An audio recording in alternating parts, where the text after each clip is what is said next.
এখন আমার মাকে যে মানে জবাই করে দিচ্ছে ওই টাইমে আমরা আমরাই মানে আমার মা ওইখানে, তো আমরা এইখানে কিছুটা ওনার সাথে আমরা দৌড়ায় যাচ্ছি। এখন আমার ভাই সবার আগে ছিল, তারপর আমার বড় বোন, তারপর আমি ছিলাম। আমার ভাই যে আগে গেছে সাথে সাথে ওকে দেখার সাথে সাথে ওকে ছুরিটা মেরে দিছে একদম। আমরা কিন্তু অভিযোগ করে ওই দিন থানায় একটা ডায়েরি করে তারপর বাড়িতে গেছি। বাড়িতে ঢুকার আগে আমরা আমাদের বাড়ির যে সর্দার, বাড়ির একজন যে সর্দার থাকে ওনাকে নিয়ে সাথে ঢুকছি। ঢুকার পর আমার মা মানে ওই সর্দারটা এবং আমার মা, তারপর হচ্ছে ওনার যে এখন দ্বিতীয় পক্ষের স্ত্রী এবং যিনি আমার বাবা আসামি, উনি সহ মানে কথা ওনাকে জিজ্ঞাসা করতেই পারে নাই, যে মানে যে কথার জন্য আমরা যে উদ্দেশ্যে গেছি যে জিজ্ঞাসা করব ওইটা আমরা জিজ্ঞাসা করতে পারি নাই। সাথে সাথে উনি ছুরি নিয়ে আসি আমার মাকে চুলের মুঠি ধরে জবাই করে দিতে লাগছিল।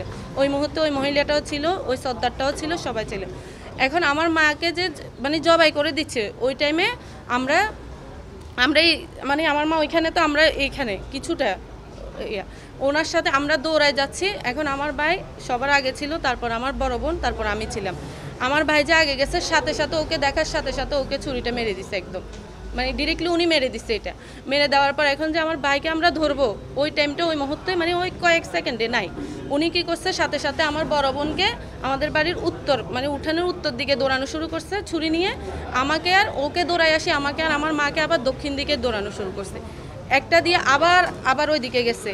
ওইখানে কিন্তু তখনই আমার চাচারা সবাই লাঠি নিয়ে উপস্থিত হয়েছে আমাদেরকে মারার জন্য ওই মুহূর্তে। এরপর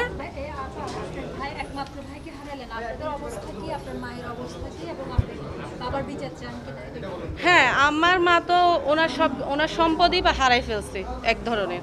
আমরা আমার বাইকে হারাই ফেলছি।